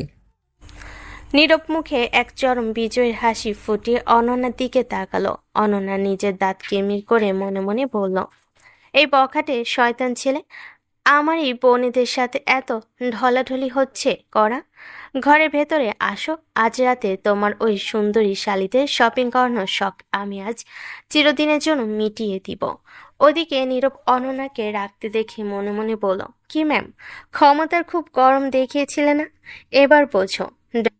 ড্রয়িং রুমে সেই চরম উত্তেজনাকর পরিস্থিতির পর বিকেল গড়িয়ে রাত নেমে এলো। অনন্যাদের বাপের বাড়ি বিশাল বড় গেস্ট রুমে তখন নীরব আর অনন্যা একা। অনন্যা রুমের দরজাটা লক করে সোজা হিংস্রের মতো গর্জে উঠল। নীরবের সামনে এসে দাঁড়ালো। ওদিকে নীরব কিন্তু একদম নির্বিকার। সে খুব শান্তিতে খাটের ওপরে শুয়ে নিজের ফোন টিপছিল। নীরব, তোমার সাহস তো কম না। তুমি নিজেকে ভাবো কি শুনি? আমার বাপের বাড়িতে এসে আমারই চোখের সামনে আমার বোনদের সাথে ওইভাবে নোংরামি করছিলে কোন সাহসে? নোংরামি? ওরে বাবা ম্যাম, মুখটা একটু সামলে কথা বলুন। আমি জাস্ট আমার কিউট শালীদের সাথে একটু গল্প করছিলাম, কৌশল বিনিময় করছিলাম। এটাকে আপনার পুলিশি চোখে নোংরামি বলে মনে হলো? গল্প করছিলে? রিয়া তোমার কাঁধের ওপর ঢলে পড়ছিল, মিম তোমার হাত ধরে টানছিল, আর তুমিও খুব গদগদ হয়ে তাদের চুলে হাত দিচ্ছিলে, হাত ধরছিলে। ওটা কি গল্প করা ছিল? ওটা ছিল নির্লজ্জের মতো ফ্লার্ট করা। একটা বিবাহিত ছেলে হয়ে এই বখাটেপনা করতে তোমার একটুও লজ্জা লাগলো না? বিবাহিত ছেলে? বাহ, শুনে খুব ভালো লাগলো যে আপনার অবশেষে মনে পড়েছে আমি একজন বিবাহিত ছেলে এবং আপনার বিবাহিত স্বামী। কিন্তু ম্যাম, দুপুরে ড্রয়িং রুমে সবার সামনে আপনি নিজে কি বলেছিলেন সেটা কি আপনার ওই কড়া মস্তিষ্ক থেকে এক নিমিষে ডিলিট হয়ে গেছে? আমি কি বলেছি না বলেছি সেটা বড় কথা নয়। বড় কথা হলো তুমি আমার ফ্যামিলির সামনে আমাকে ছোট করেছো। ও সত্যি? আমি ছোট করেছি? আপনি যে সবার সামনে বললেন এই বখাটে পিচ্চি ছেলেটার আমার লাইফে কোনো গুরুত্ব নেই, ও থাকা না থাকা আমার কাছে সমান। যখন একটা বউ তার স্বামীকে সবার সামনে এভাবে জাস্ট একটা ফেলনা বস্তুর মতো ছুঁড়ে ফেলে দেয়, তখন সেই স্বামীর কেমন লাগে সেটা একবারও ভেবেছেন লেডি অফিসার? তা আমি কি ভুল বলেছি? তুমি একটা পিচ্চি ছেলেই তো। এখনো পড়াশোনা শেষ হয়নি, একটা আস্ত বাচ্চা ছেলে তুমি। তোমার সাথে আমার কোন দিক থেকে মিল আছে? আমি জাস্ট আমার ইমোশনাল ব্ল্যাকমেইলে পড়ে। আবার ওই এক কথা, আম্মার ব্ল্যাকমেইল, পিচ্চি ছেলে, বখাটে ছেলে। নীরব এক ঝটকায় খাট থেকে নেমে দাঁড়ালো। তার চোখে সে চঞ্চলতা এক নিমিষে উদাও হয়ে সেখানে এক তীব্র জেদ আর পুরুষালী রাগ ভর করলো। সে এক পা দুপা করে অনন্যার দিকে এগিয়ে যেতে লাগলো। অনন্যা নীরবের এই হঠাৎ মারমুখী রূপ দেখে কিছুটা ঘাবড়ে গিয়ে পেছোতে লাগলো, কিন্তু ঘরের দেওয়ালের সাথে তার পিঠ ঠেকে গেল। নীরব অনন্যার একদম কাছাকাছি এসে নিজের দুহাত অনন্যার দুই পাশের দেওয়ালে উপর রাখলো, যেন অনন্যা কোনোভাবেই পালাতে না পারে। নীরব, কি করছো কি? সামনে থেকে সরো, এটা আমার বাপের বাড়ি, একটু ভদ্রতা শেখো। বাপের বাড়ি বলে কি আমি আমার বউয়ের কাছে আসতে পারবো না ম্যাম? আপনি নিজেকে খুব বড় পুলিশ অফিসার ভাবেন, তাই না? চোর ডাকাতদের যেভাবে খাঁচায় বন্দি করেন, ভেবেছেন এই পিচ্চি স্বামীটাকেও সারা জীবন খাঁচায় বন্দি করে রাখবেন? দুপুরে আপনি আমাকে ইগনোর করে খুব মজা পাচ্ছিলেন, তাই না? এবার বলুন, আমি যখন রিয়া আর মিমের হাত ধরছিলাম তখন আপনার বুকের ভেতর কেমন জ্বলছিল? আমার আমার কেন জ্বলবে? তোমার মতো একটা পিচ্চি বখাটে ছেলে কার হাত ধরলো আর কার সাথে শপিং এ গেল, তাতে আমার বয়ে গেছে। আমি মোটেও জেলাস ফিল করিনি। ও, সত্যি জেলাস ফিল করেননি? তাহলে আপনার ওই ফর্সা মুখটা রাগে অমন টকটকে লাল আপেলের মতো হয়ে গিয়েছিল কেন? গ্লাসের জলটা যেভাবে খাচ্ছিলেন মনে হচ্ছিল আমাকে জ্যান্ত চিবিয়ে খাবেন। বলুন, হিংসা হচ্ছিল কিনা? একদম না। আমি কেন হিংসা করব? তুমি নিজেকে কি ভাবো নীরব? তুমি জাস্ট একটা বাচ্চা। বাচ্চা? আচ্ছা ম্যাম, আপনার এই বাচ্চার শক্তিটা তাহলে আজ রাতেই একটু পরীক্ষা করে নেওয়া যাক। বাসর ঘরে তো আপনি পার পেয়ে গিয়েছিলেন আইনের দোহাই দিয়ে। আজকেও দুপুরে খুব গরম দেখিয়েছেন। তা একটা বখাটে স্বামী যখন তার বউকে একা রুমে পায়, আর সেই বউ যখন অন্য মেয়েদের সাথে কথা বলার জন্য হিংসায় জ্বলতে থাকে, তখন তাকে শান্ত করার দায়িত্ব কার? নীরব, তুমি নিজের সীমা পার করছো। মুখটা সরাও আমার সামনে থেকে। তোমার নিঃশ্বাস আমার গায়ে লাগছে, ছাড়ো আমাকে। সরবো না, আজ তো একদমই সরবো না। আপনি যতক্ষণ না স্বীকার করছেন যে আপনি আমাকে অন্য মেয়েদের সাথে দেখে জেলাস হচ্ছিলেন, ততক্ষণ আমি আপনাকে এক চুলও নড়তে দেব না। আমি বলবো না। আমি কেন বলবো? তুমি একটা অভদ্র বেয়াদব ছেলে। আমি তো বেয়াদবি ম্যাম, আর নিজের বউয়ের সাথে বেয়াদবি করার লাইসেন্স এই নীরব কাজী কাবিননামায় সই করেই পেয়ে গেছে। পিচ্চি কি এখনো বুঝতে পারবে আমি তোমার স্বামী? তাহলে তোমার সাথে আমার ওসব করা তো একদম ঠিক আর বৈধ, তাই না অনন্যা ম্যাম? নাকি এবারও আমার নামে 10,000 টাকার চালান কাটবেন? কাটুন না, এই ঘরে তো আপনার চালান বইটা নেই। এখানে শুধু আমি আছি আর আপনি আছেন। নীরব অনন্যার কোমরে নিজের এক হাত শক্ত করে জড়িয়ে ধরে তাকে নিজের বুকের সাথে একদম পিষে ফেল। অনন্যা স্তব্ধ হয়ে গেল। নীরবের গায়ের করা পারফিউমের গন্ধ আর তার পুরুষালী শরীরের উষ্ণতা অনন্যার সমস্ত করা অফিসারগিরিকে এক নিমিষে ধুলোয় মিশিয়ে দিল। সে নিজের হাত দুটো দিয়ে নীরবের বুকে ধাক্কা দেওয়ার চেষ্টা করলো, কিন্তু সেই ধাক্কায় কোনো জোর ছিল না, ছিল কেবল এক লাজুক আকুতি। নীরব প্লিজ, কেউ এসে পড়বে। দরজায় নক করলে আমি কি জবাব দেব? ছাড়ো। কেউ আসবে না, আর আসলেও জানবে জামাই বউ নিজেদের রুমে গল্প করছে। আগে বলুন, আপনি আমাকে অন্য মেয়েদের সাথে দেখে কেন রেগে যাচ্ছিলেন? বলুন যে আপনি আমাকে ভালোবাসেন, আপনি আমাকে ছাড়া অন্য কাউকে সহ্য করতে পারেন না। তুমি বড্ড বেশি বান্দর হয়েছ। আমি কিচ্ছু বলবো না। বলবেন না? ঠিক আছে, তাহলে কথার উত্তর যখন মুখে দেবেন না, তখন তো অন্য উপায়ে আদায় করতে হবে। এই বলে নীরব অনন্যার কপাল থেকে আলতো করে চুলের গুচ্ছটা সরিয়ে দিয়ে সোজা তার নরম গালে নিজের ঠোঁটের এক গভীর উষ্ণ ছোঁয়া এঁকে দিল। অনন্যা শিউরে উঠে নিজের চোখ দুটো শক্ত করে বন্ধ করে নিল। তার বুকটা তখন এত জোরে কাঁপছিল যে মনে হচ্ছিল এই বুঝি তার হার্টবিট বাইরে চলে আসবে। নীরব কিন্তু ওখানেই থামলো না, সে অননার কানের লতিতে আলতো করে একটা কামড় দিল। উফ, লাগে তো নীরব। তুমি একটা আস্ত জানোয়ার। চিমটি কাটো, কামড় দাও, এসব কেমন ধরনের রোম্যান্স তোমার? এটা বখাটে স্বামীর রোমান্টিক অত্যাচার ম্যাম। আপনি রাস্তায় ডিউটি করার সময় আমাকে যেমন কড়া কড়া শাস্তি দেন, এটা আপনার বাসর ঘরের আদালতের শাস্তি।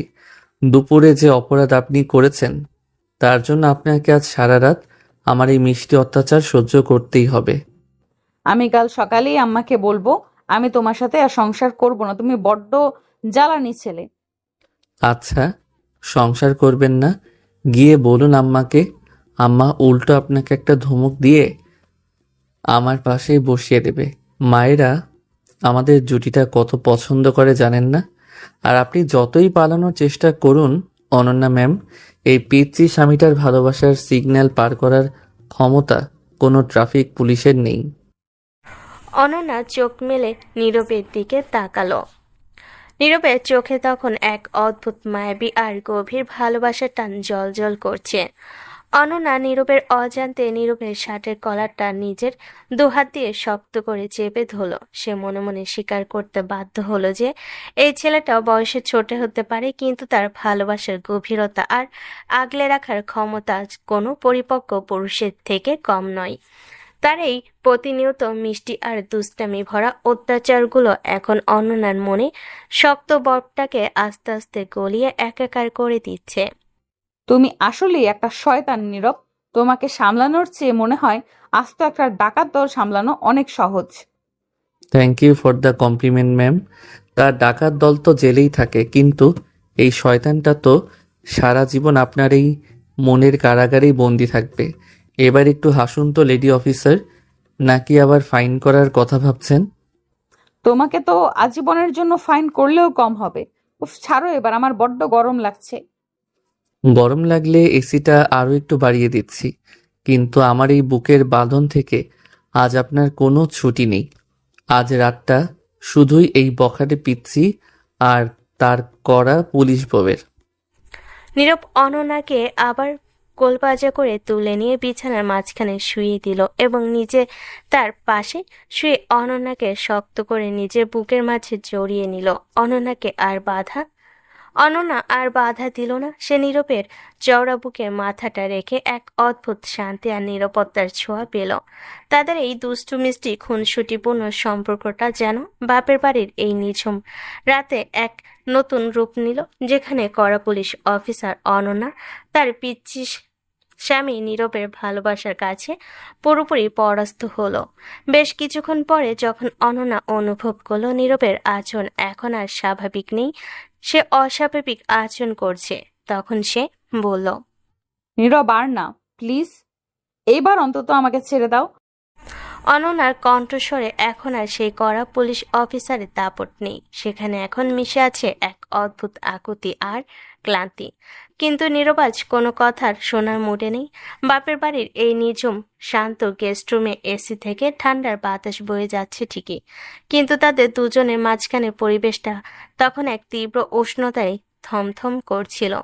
নীরব অনন্যার কোনো কথায় কানে তুলল না। সে অনন্যার একদম গায়ের উপর নিজের শরীরে পুরো ভর ছেড়ে দিয়ে তার মুখের দিকে তাকিয়ে রইল। বেডসাইড ল্যাম্পের সেই মৃদু নীল আলোয় অনন্যার ফর্সা মুখটা এক মায়াবী রূপ ধারণ করেছে। ছাড়ার জন্য তো আজ আমি আপনার কাছে আসিনি ম্যাম। দুপুরে সবার সামনে আপনি আমাকে যতটা অবহেলা করেছেন, আমার মনটা কিন্তু ঠিক ততটাই ভেঙে গিয়েছিল। এই ভাঙা মনটা জোড়া লাগানোর দায়িত্ব তো আপনারই, তাই না? আমি তো বললাম নীরব, আমি দুঃখিত। জাস্ট সবার সামনে একটু একটু রাগ দেখানোর জন্য অমন বলেছিলাম। তুমি তো জানো আমি তোমাকে কতটা। কতটা কি? মুখ ফুটে বলুন অনন্যা, আজ আপনাকে বলতেই হবে। অনন্যা কথাটি শেষ করার আগে নীরব নিজের এক হাত দিয়ে অনন্যার মুখটা আলতো করে চেপে ধরল। তারপর নিজের ঠোঁট দুটো অনন্যার কপালে, তারপর গাল বেয়ে সোজা তার নরম ঠোঁটের উপর নামিয়ে আনলো। অনন্যা চোখ দুটো শক্ত করে বন্ধ করে নিল। নীরবের এই তীব্র আর গভীর স্পর্শে অনন্যার সারা শরীর এক অদ্ভুত বিদ্যুৎ বেগে কেঁপে উঠল। সে নিচে দুহাত দিয়ে নীরবের পিঠের শার্টটা খামচে ধরল। নীরব অনন্যার ঠোঁট থেকে নিজের ঠোঁট সরিয়ে নিয়ে তার কানের কাছে মুখ নিয়ে গেল। তার তপ্ত নিঃশ্বাস অনন্যার ঘাড়ে লাগতেই অনন্যা এক অদ্ভুত ঘোরের মধ্যে তলিয়ে যেতে লাগলো। পিচ্ছি কি এখনো বুঝতে পারবে আমি তোমার স্বামী? তাহলে তোমার সাথে আমার ওসব করা তো একদম ঠিক আর বৈধ, তাই না অনন্যা ম্যাম? এই কড়া পুলিশ অফিসারের সমস্ত অহংকার আজ আমি এই ভালোবাসার মিলনে গলিয়ে দেব। নীরব, তুমি বড্ড দুষ্টু। আমি আর পারছি না তোমার সাথে। অনন্যা নিজের কথা শেষ করতে পারল না, কারণ নীরবের হাত দুটি তখন অনন্যার সুতি থ্রি পিসের বাঁধনগুলো একে একে আলতো করে আলগা করতে শুরু করেছে। অনন্যা প্রথমে একটু দ্বিধায় জড়িয়ে নীরবকে বাধা দেওয়ার চেষ্টা করলেও নীরবের চোখে সেই গভীর ভালোবাসা আর তীব্র অধিকারের চাহনি দেখে সে নিজের সমস্ত প্রতিরোধ হারিয়ে ফেলল। নীরব খুব যত্ন সহকারে অত্যন্ত রোমান্টিক উপায়ে অনন্যাকে তার পোশাকের আবরণ থেকে মুক্ত করে নিল। নীল আলো নিচে অনন্যার উন্মুক্ত নিখুঁত শরীরটা দেখে নীরবের চোখের দৃষ্টি আরো গভীর হয়ে উঠল। সে অনন্যার সারা শরীরে নিজের ভালোবাসার পরশ বুলিয়ে দিতে লাগলো। নীরব অনন্যার উপরে আরো একটু ঝুঁকে এলো। অনন্যা লজ্জায় নিজের হাত দিয়ে মুখ ঢাকতে চাইল, কিন্তু নীরব অনন্যার দুহাত ধরে মাথার উপরে বিছানার সাথে চেপে ধরল। সে অনন্যার গলায়, কাঁধে আর বুকে নিজের ঠোঁটের উষ্ণ ছোঁয়া এঁকে দিতে দিতে তাদের মধ্যকার সমস্ত দূরত্ব এক নিমিষে মুছে দিল। অনন্যা এক তীব্র সুখানুভূতিতে চোখ বন্ধ করে নীরবের নাম ধরে ফিসফিস করে ডাকলো। উফ নীরব, আমি তোমাকে খুব ভালোবাসি। আমাকে আর দূরে সরিয়ে রেখো না। অনন্যার এই আকুল স্বীকারোক্তি শোনা মাত্রই নীরবের ভেতরের সমস্ত বাঁধ ভেঙে গেল। সে এক পরম মায়াই আর তীব্র ভালোবাসার টানে অনন্যাকে নিজের শরীরের সাথে পুরোপুরি একাত্ম করে নিল। বাপের বাড়ি সে নিঝুম ঘরের চার দেওয়ালের মাঝে দুজোড়া মনের তীব্র আকুলতায় শুরু হলো তাদের মধুর মিলন। অনন্যা তীব্র এক ঘোরের মাঝে নীরবের পিঠ নিজের নখ দিয়ে শক্ত করে আঁকড়ে ধরল, আর নীরব অনন্যার প্রতিটা কাঁপুনি নিজের বুকে আগলে নিয়ে তাকে ভালোবাসার চরম সুখে ভাসিয়ে দিল। তাদের এই ঘনিষ্ঠ মিলন যেন কোনো বখাটে বনা ছিল না, এটা ছিল দুটো হৃদয়ের একে অপরের প্রতি সম্পূর্ণ সঁপে দেওয়া, যেখানে বয়সের ব্যবধান আর পেশার কড়াকড়ি একাকার হয়ে স্রেফ পবিত্র ভালোবাসার রূপ নিল। বেশ কিছুক্ষণ পর ঘরের ভেতরে সে তীব্র ঝড়টা যখন শান্ত হলো, তখন নীরব অনন্যাকে নিজের বুকের উপর জড়িয়ে ধরে শুয়ে আছে। অনন্যা ক্লান্তিতে আর পরম তৃপ্তিতে নীরবের চওড়া বুকে মাথা রেখে চোখ বন্ধ করে আছে। তার এলোমেলো চুলগুলো নীরবের বুকে ছড়িয়ে ছিটিয়ে রয়েছে। নীরব অনন্যার পিঠে হাত বোলাতে বোলাতে তার কপালে আলতো করে চুমু খেলো। কি ম্যাম, এবার বলুন, আপনার এই পিচ্চি স্বামীটা আপনাকে ঠিকঠাক আদর করতে পেরেছে তো? নাকি এখনো বলবেন আমি একটা বাচ্চা ছেলে? অনন্যা নীরবের বুকে মৃদু একটা কিল মেরে লাজুক হেসে নিজের মুখটা আরো একটু লুকিয়ে নিল। তার কণ্ঠস্বর তখন একদম নিচু আর মায়াবী। তুমি একটা আস্ত শয়তান নীরব। তুমি যেইভাবে আমাকে তোমার ভালোবাসায় বন্দি করেছো, আমার মনে হয় আমি কোনোদিন আর এই কারাগার থেকে বের হতে পারবো না। বের হতে দেবই না ম্যাম। এই বখাটে স্বামী সারা জীবন আপনাকে এভাবেই নিজের বুকের মাঝে আটকে রাখবে। অনন্যা আর কিছু বলল না। সে নীরবের কোমরটা আরো শক্ত করে জড়িয়ে ধরে তার বুকে সুবাস নিতে নিতে এক অদ্ভুত শান্তির ঘুমে তলিয়ে গেল। আর নীরব নিজের কড়া পুলিশ বইয়ের এই লাজুক আর শান্ত রূপটা দেখে মনে মনে এক পরম তৃপ্তির হাসি হাসল। বাপের বাড়ির এই রাতটা তাদের দুষ্টু মিষ্টির সম্পর্কটাকে চিরদিনের জন্য এক গভীর আত্মার অবিচ্ছেদ্য বন্ধনে বেঁধে দিল। সকালে সূর্যটা অনন্যার জীবনে এক ভয়ঙ্কর বার্তা নিয়ে এলো। অনন্যা তখনও নীরবের বুকে মাথা রেখে শান্তিতে ঘুমাচ্ছিল। ঠিক তখনই তার সরকারি ফোনটা বিকট শব্দে বেজে উঠল। অনন্যা ধড়পড় করে উঠে বসে ফোনটা রিসিভ করতে ওপাশ থেকে এসিপি স্যারের জরুরি কণ্ঠস্বর ভেসে এলো। শহরের এক নামকরা ডাকাত দল আর অস্ত্র চোরাচালানকারী চক্র হানা দিয়েছে, যাদের ধরতে পুলিশকে এখনই এক ভয়ঙ্কর মিশনে নামতে হবে। অনন্যা আর এক সেকেন্ডও দেরি করল না। নিজের ব্যক্তিগত জীবনের সমস্ত সুখ আর ক্লান্তি একপাশে সরিয়ে রেখে সে ঝটপট পুলিশের করা ইউনিফর্মটা পরে তৈরি হয়ে নিল। ঘুম ভাঙ্গা চোখে নীরব যখন অনন্যাকে বিদায় জানাচ্ছিল, তখন অনন্যা নীরবের কপালে আলতো করে হাত রেখে বলল, সাবধানে থেকো নীরব, আমি ডিউটি শেষ করে ফিরব। কিন্তু কে জানতো এই যাওয়াই অনন্যার জীবনের সবচেয়ে বড় পরীক্ষা হয়ে দাঁড়াবে। মিশনে যাওয়ার পর সবকিছু ঠিকঠাক চলছিল। অনন্যা নিজের টিম নিয়ে সেই ভয়ঙ্কর অপরাধীদের আস্তানায় প্রায় ঘিরে ফেলেছিল, কিন্তু শেষ মুহূর্তে অপরাধীরা অতর্কিত বোমা হামলা আর এলোপাথারি গুলি চালাতে শুরু করে। অনন্যা নিজের টিমের কনস্টেবলদের বাঁচাতে গিয়ে নিজে সেই হামলার মূল নিশানা হয়ে যায়। একটা বিকট বোমার বিস্ফোরণ আর দুটো বুলেটের আঘাতে অনন্যার পুরো শরীর রক্তাক্ত হয়ে ভেসে যায়। সে জ্ঞান হারিয়ে মাটিতে লুটিয়ে পড়ে। তাকে আশঙ্কাজনক অবস্থায় উদ্ধার করে দ্রুত শহরের সবচেয়ে বড় হাসপাতালে নিয়ে যাওয়া হয়। হাসপাতালের আইসিইউর বাইরে তখন এক শিউরে ওঠা পরিবেশ। অনন্যা ভেতরে মৃত্যুর সাথে পাঞ্জা লড়ছে, আর বাইরে তার পুরো পরিবার কান্নায় ভেঙে পড়েছে। কিন্তু সবার চেয়ে যার অবস্থা সবচেয়ে করুণ, সে আর কেউ নয়, স্বয়ং নীরব। ডাক্তারবাবু, আমার অনন্যা কেমন আছে? ও কথা বলছে না কেন? আপনারা ওকে আইসিইউতে আটকে রেখেছেন কেন? আমাকে ভেতরে যেতে দিন, আমি আমার বউয়ের কাছে যাব। প্লিজ শান্ত হন। পেশেন্টের অবস্থা খুবই আশঙ্কাজনক। বোমা বিস্ফোরক আর বুলেটের কারণে ওনার ভিতরে মারাত্মক ইনজুরি হয়েছে, প্রচুর রক্তক্ষরণ হয়েছে। আমরা আমাদের সাধ্যমতো চেষ্টা করছি, কিন্তু আগামী 24 ঘন্টা ওনার জন্য খুব আশঙ্কাজনক। আপনারা আল্লাহর কাছে দোয়া করুন। ডাক্তারের এই কথা শোনা মাত্র নীরবের মাথার ভেতর সমস্ত আকাশ যেন ভেঙে পড়ল। সে যে ছেলেটা সারাদিন চঞ্চলতায় মেতে থাকতো, যে অনন্যাকে সারাক্ষণ দুষ্টু মিষ্টি রোমান্টিক অত্যাচারে অতিষ্ঠ করে রাখত, সে যেন এক নিমিষে আস্ত একটা পাগল হয়ে গেল। নীরব নিজের চুল টেনে ধরল, হাসপাতালের দেওয়ালে নিজের হাত দিয়ে অনবরত আঘাত করতে লাগলো। তার ফর্সা হাতটা দেওয়ালে লেগে রক্তে লাল হয়ে গেল, কিন্তু সেদিকে তার কোনো খেয়ালই নেই। অনন্যা, তুমি আমাকে এভাবে ফেলে চলে যেতে পারো না। তুমি না পুলিশ অফিসার, তোমার এত পাওয়ার, তাহলে তুমি আজ একটা বিছানায় এইভাবে চুপচাপ শুয়ে আছো কেন? ওঠো অনন্যা, এসে আমাকে ধমক দাও। আমার উপর তোমার সেই চেনা রাগ দেখাও। আমি প্রমিস করছি, আমি আর কোনোদিন তোমার কোনো কথা অমান্য করব না। প্লিজ অনন্যা, একবার চোখ খোলো।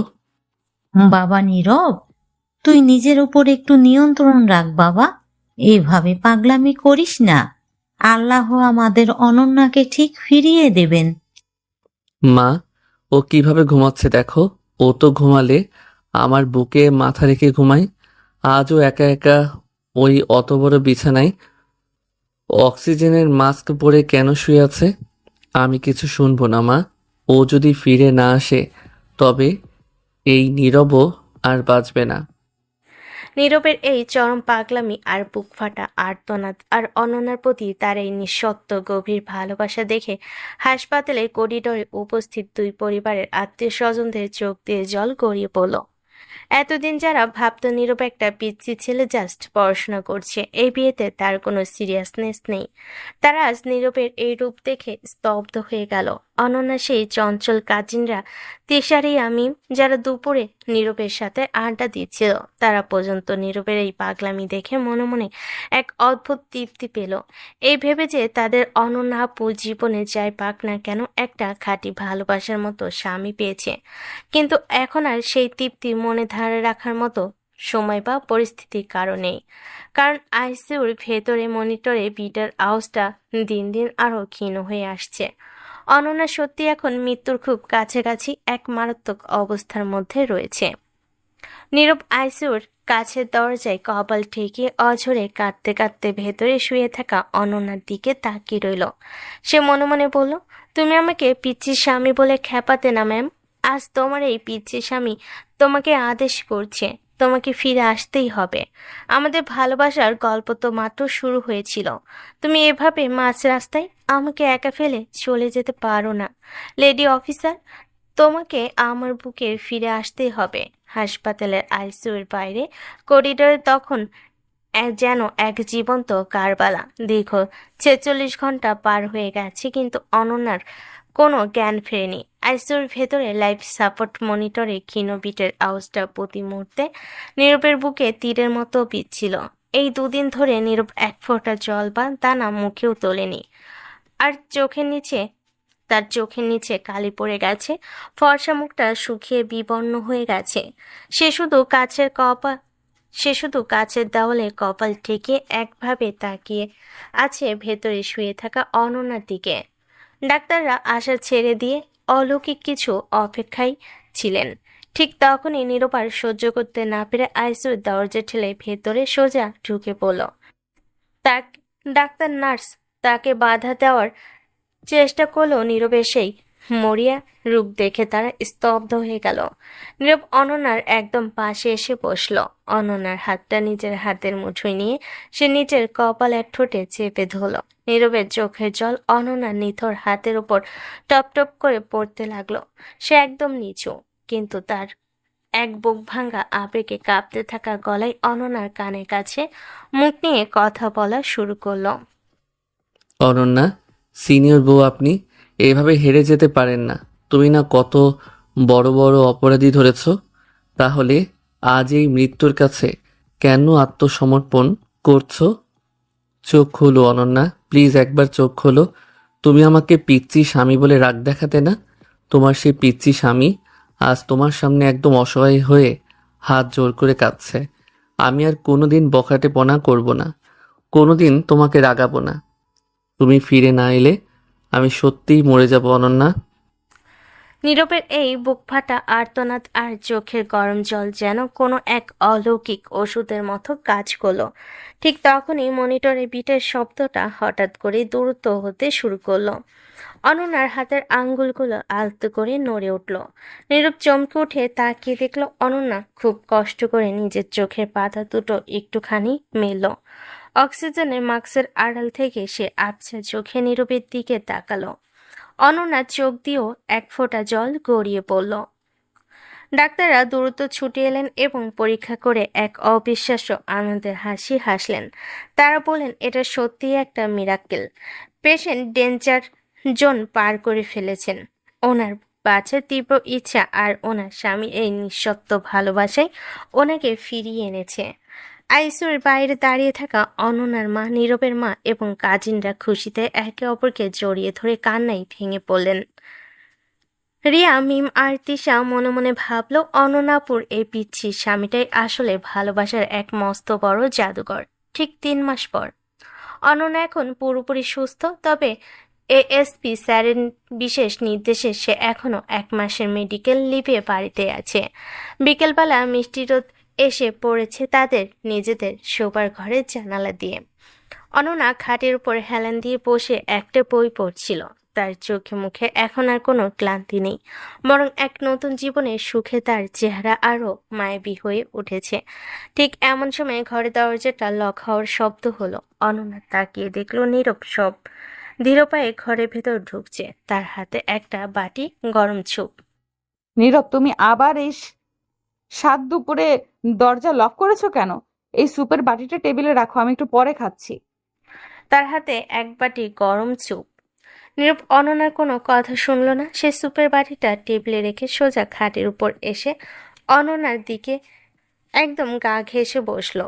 তার চোখে আবার ফিরে এসেছে সে চিরচেনা দুষ্টামি আর ভালোবাসার চঞ্চল চাহনি। সে অনন্যার হাত থেকে বইটা কেড়ে নিয়ে একপাশে ছুঁড়ে ফেলে দিল। স্যুপ একটু পরে খেলে হবে না ম্যাম? আপনাকে এখনই এই গরম স্যুপটা আমার হাত থেকে খেতে হবে। ৩ মাস ধরে হসপিটাল আর মেডিসিনের চক্করে আপনাকে আমি একদমই কাছে পাইনি। আজ কিন্তু আমার কোনো পুলিশি ওজোর আপত্তি চলবে না। তুমি দিন দিন আশকারা পেয়ে বড্ড বেশি বান্দর হয়ে গেছো নীরব। আমি এখন একজন পেশেন্ট। আমার উপর তোমার এই রোমান্টিক অত্যাচার করা কি ঠিক হচ্ছে? একদম ঠিক হচ্ছে ম্যাম। আপনি এখন আর পেশেন্ট নন, একদম ফিট অ্যান্ড ফাইন। আর আপনি তো সেদিন হসপিটালে বলেছিলেন যে আমার ভালোবাসার কারাগারে আপনি আজীবনের জন্য বন্দী হয়ে গেছেন। তা বন্দিকে তো একটু অত্যাচার সহ্য করতেই হয়, তাই না? নীরব এক চামচ স্যুপ অনন্যার মুখের সামনে ধরল। অনন্যা লাজুক হেসে স্যুপটা মুখে নিল। নীরব অনন্যার মুখের কোণায় লেগে থাকা স্যুপের কণাটা নিজের আঙ্গুল দিয়ে আলতো করে মুছে দিল। তার আঙ্গুলের ছোঁয়ায় অনন্যা আবার সেই চেনা শিহরণ অনুভব করল। নীরব অনন্যাকে আরো একটু নিজের বুকের কাছে টেনে নিয়ে তার কোমরে হাত জড়িয়ে ধরল। অনন্যা এবার আর বাধা দিল না। সে নিজের মাথাটা নীরবের চওড়া বুকে সঁপে দিল। জানো নীরব, সেদিন যখন আমি মৃত্যুর মুখে তলিয়ে যাচ্ছিলাম, তখন শুধু তোমার এই শেষ কথাগুলো আমার কানে বাজছিল। আমার মনে হচ্ছিল আমার এই পিচ্চি স্বামীটাকে একা ফেলে আমি কিছুতেই যেতে পারবো না। তোমার এই মিষ্টি অত্যাচারগুলো ছাড়া আমার জীবনটা একদম অন্ধকার। পিচ্চিকে এখনো বুঝতে পারবে আমি তোমার স্বামী? তাহলে তোমার সাথে আমার ওসব করা তো একদম ঠিক আর বৈধ, তাই না অনন্যা ম্যাম? এই বখাটে স্বামী আর কড়া পুলিশ বউকে ছাড়া এক মুহূর্ত বাঁচতে পারবে না। নীরব অনন্যার মুখটা আলতো করে উঁচিয়ে ধরল। দুজনের চোখাচোখি হতে এক গভীর ভালোবাসার স্রোত বয়ে গেল ঘরের নীল আলোয়। নীরব আর এক মুহূর্ত দেরি না করে অনন্যার কপালে আর ঠোঁটে নিজের ভালোবাসার এক পরম দীপ্তিময় ছোঁয়া এঁকে দিল। অনন্যা চোখ বন্ধ করে নীরবকে আরো শক্ত করে জড়িয়ে ধরল। তাদের এই মিলন যেন সমস্ত ঝড়ঝাপটা পার করে এক সুন্দর ও সুখী সমাপ্তির দিকে এগিয়ে গেল।